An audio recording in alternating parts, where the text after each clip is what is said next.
తీన్మార్ మల్లన్న మీద అనేక విమర్శలు వచ్చినాయి. ఈ రోజు మల్లన్న దగ్గరికి పోయి కొంతమంది నిరుద్యోగులు న్యాయం చేస్తా అని చెప్పేసి ఒక లెటర్ ప్యాడ్ కొట్టించి సీఎం కు ట్రాన్స్ఫర్ చేసిన అని చెప్పారు.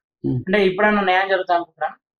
లెటర్ ప్యాడ్ అంటే కోచింగ్ సెంటర్ ఆర్ కృష్ణ అన్న దగ్గర బీసీ సంఘం సంక్షేమ సంఘ అధ్యక్షుడు అన్న తట్టికి వస్తారు, మాకు హాస్టల్లో సీట్ కావాలి లేదంటే ఇన్స్టిట్యూషన్లో సీట్ కావాలంటే నా లెటర్ ప్యాడ్ రాసిస్తే డిస్కౌంట్ ఇస్తారు. ఈ రోజులలో స్మార్ట్ ఫోన్ వచ్చింది, ఆయనకు ఐఫోన్ ఉంది, అన్నీ ఉన్నాయి. తీన్మార్ మల్లన్న చాలా కష్టపడ్డ వ్యక్తి, నో డౌట్. రేవంత్ రెడ్డి గారు తీన్మార్ మల్లన్న ఫోనే లిఫ్ట్ చేయడం అనుకుందాం, ఫోన్ చేస్తే అయిపోతుంది కదా. సరే ఏదో మీటింగ్లో ఉంటాడు, మీటింగ్లో ఉంటే పిఏ ఫోన్ లిఫ్ట్ చేస్తాడు.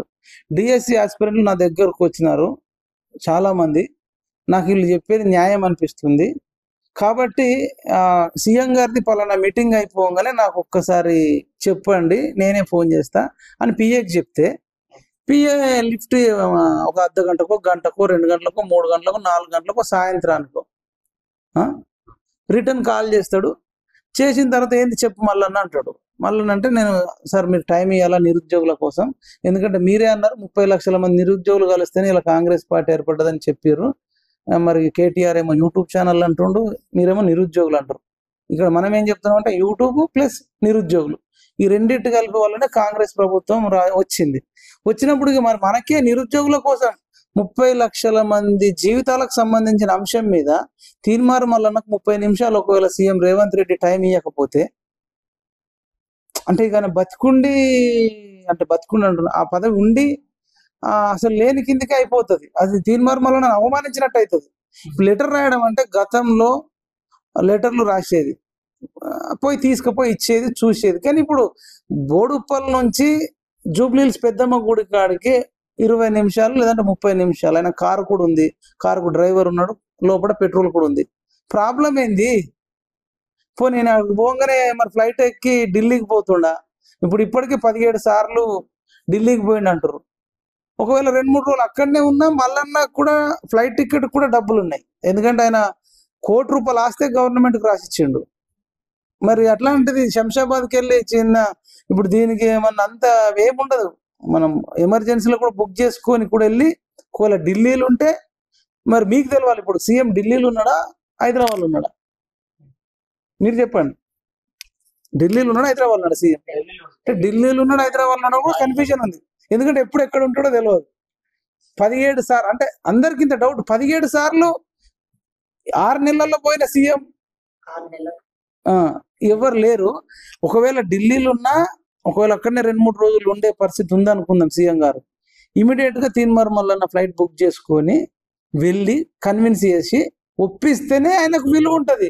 ఇక నా తప్పు లేదని ఈయన లెటర్ రాసి ఇచ్చిన నా పని అయిపోయింది కదా అంటే గనక మరి మీకు విలువ లేనట్టు, పని కాకపోతే విలువ లేకపోతే మరి రిజైన్ చేసి వచ్చి నిరుద్యోగులతో ఉద్యమం చేస్తే ఆయనకు మళ్ళీ మంచిగా నీరాజనాలు పలుకుతారు అని నేను చెప్తాను. గతంలో కేసీఆర్ కి కూడా ఫోన్ చేసిన మల్లన్న ఇలా రేవంత్ రెడ్డికి ఫోన్ చేస్తలేడు అంటే నిరుద్యోగులను వాడుకుంటున్నాడు.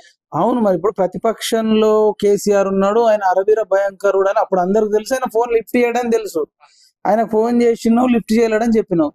మీరు కూడా రేవంత్ రెడ్డి గారికి కూడా మార్నింగ్ న్యూస్ లో చేయండి, లిఫ్ట్ చేయకపోతే లిఫ్ట్ చేస్తలేడని చెప్పండి, కలవకపోతే కలుస్తలేడని చెప్పండి.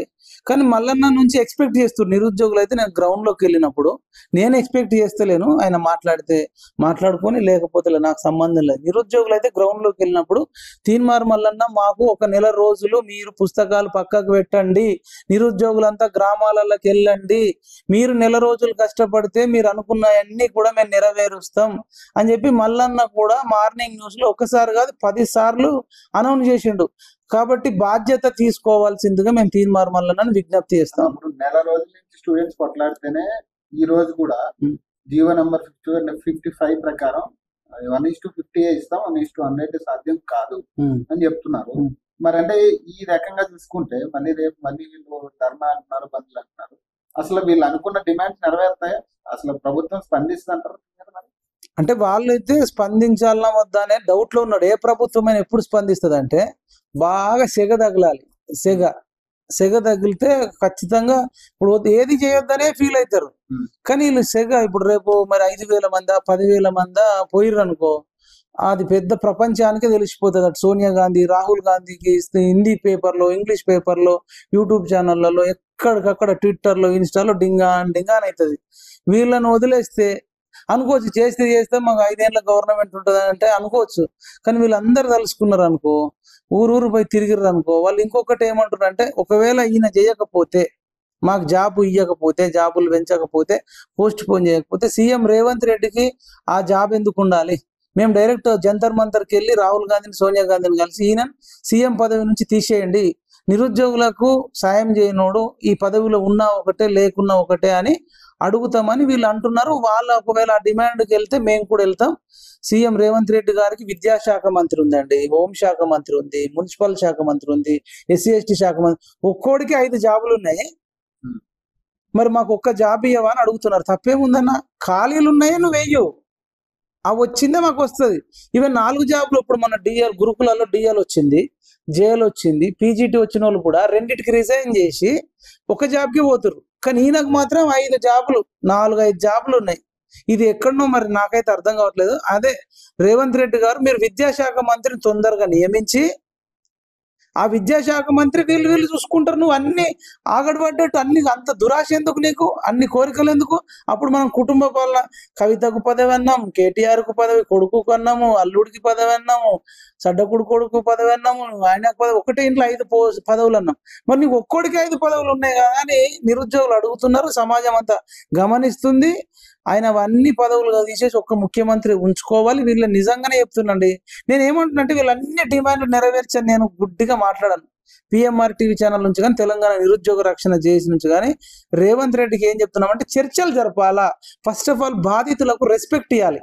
ఇప్పుడు వాళ్ళు చిక్కడపల్లి లైబ్రరీకి, ఓయూ లైబ్రరీకి, కాకతీయ యూనివర్సిటీకి, మహాత్మా గాంధీ యూనివర్సిటీకి, తెలంగాణ యూనివర్సిటీ లైబ్రరీకి, పాలమూరు లైబ్రరీకి, వీళ్ళకి వెళ్ళి ఎక్కడికక్కడ టీములు పంపించి చర్చలు జరిపించి, మీకు ఎట్లయితే బాగుంటుంది మీరే డిజైన్ చేయని చెప్పి తీసుకొని, వీళ్ళ నుంచి 4, వాళ్ళ నుంచి 4, అంటే సింపుల్ సమస్య గోరుతో గొడ్డల దాకా తెచ్చుకుంటున్నారు. అసలు నిరుద్యోగుల కోసం, నిరుద్యోగుల తరపున ఏర్పడ్డ ఈ ప్రభుత్వము, ప్రతి ఇంట్లో ఒక నిరుద్యోగి ఉన్నాడు. అసలు నాకు ఏం పని ఉందో నాకు డౌట్ వస్తుంది. 17 సార్లు నిరుద్యోగులను గాలికి వదిలేసి 17 సార్లు ఎందుకు పోతుండు? అసలు ఆయనకి ఏం పని? 17 రోజులలో ఇప్పటికి కూర్చోవాలి కదా. సీఎంఏ విద్యాశాఖ మంత్రి ఎందుకు చేయట్లేదు? నేను అడుగుతున్నా. మీ అన్ని ఛానళ్ళ ద్వారా, మీడియా ముఖంగా నేను అడుగుతున్నా. ఇప్పుడు మీరు అన్నారు కదా, అన్న నువ్వు అప్పట్లెక్క ప్రశ్నిస్తలేవు అని, ఇప్పుడు ప్రశ్నిస్తున్నా. ఎక్కడ నెగ్గాలో కాదు రేవంత్ రెడ్డి, ఎక్కడ తగ్గాలనో తెలుసుకో. నేను ఇప్పుడు తగ్గినంత మాత్రాన నీకేం తప్పేం కాదు.